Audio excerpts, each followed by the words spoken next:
फरवरी 2018 में उन्होंने इस SC ST के खिलाफ जो इनको संरक्षण देता है कानून, उसके खिलाफ उसको खत्म करने का काम भारतीय जनता पार्टी ने किया था, जिसके खिलाफ पूरे देश के शेड्यूल कास्ट बैकवर्ड के लोगों ने, सर्व समाज के लोगों ने 2 अप्रैल को देश में साथ देशव्यापी धरना प्रदर्शन करने का काम किया था। वो कौन लोग थे, इनको पहचानने की जरूरत है। और आने वाले अगले 9 अगस्त 1918 को 2018 को पार्लियामेंट के बगल में संविधान जलाने का काम किसने किया था? बगल में पार्लियामेंट है और उसके बगल में भारतीय जनता पार्टी के गुर्गों ने भारतीय संविधान को जलाने का काम किया था।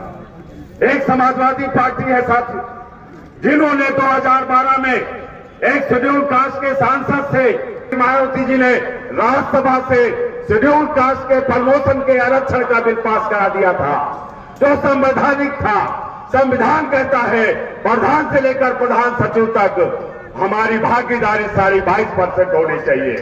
संवैधानिक प्रमोशन के आरक्षण को किसने फरमाया था? समाजवादी पार्टी 18 दिसंबर 2012 को पार्लियामेंट के अंदर फरमाने का काम किया था। समाजवादी पार्टी को पहचानो। यही समाजवादी पार्टी 2012 में चुनाव के दौरान इन्होंने घोषणा पत्र में कहा था कि हम प्रमोशन में आरक्षण का बिल पास नहीं होने देंगे। और ये जो कुमारी मायावती जी ने जो बाबा साहब डॉक्टर अंबेडकर का स्मारक बनवाया है साथियों, जो विश्व स्तरीय स्मारक है, उसको कहा था, समाजवादी के लोगों ने 2012 में कहा था कि हम इस पे बुलडोजर चलवाएंगे। समाजवादी पार्टी ने 2012 में कहा था कि हम हमारी सरकार आएगी तो हम अंबेडकर स्मारक पर बुलडोजर चलवा देंगे। ये लोग, इनको पहचानो। अगर आप नहीं पहचाने साथियों, धोखा खा गए तो फिर बहुत खराब दिन आने वाला है, क्योंकि 2025 आने वाला है। 2025 आप समझ रहे हो। 1925 में RSS की स्थापना हुई थी। बाबा साहब डॉक्टर अंबेडकर का संविधान खतरे में है साथियों। मैं आपसे कहना चाहता हूं, बाबा साहब डॉक्टर अंबेडकर ने कहा था कि आदमी तब तक जिंदा रहता है जब तक उसके विचार जिंदा रहते हैं, और मैं जब तक जिंदा रहूंगा जब तक संविधान मेरा जिंदा रहेगा। मेरे अनुयायियों, संविधान को बचा करके रखना। इसलिए साथियों, मैं आपसे कहना चाहता हूं कि बाबा साहब डॉक्टर अंबेडकर की इस संविधान को बचाना है। पिछड़े वर्ग के साथी हमारे बड़े पैमाने पर आए।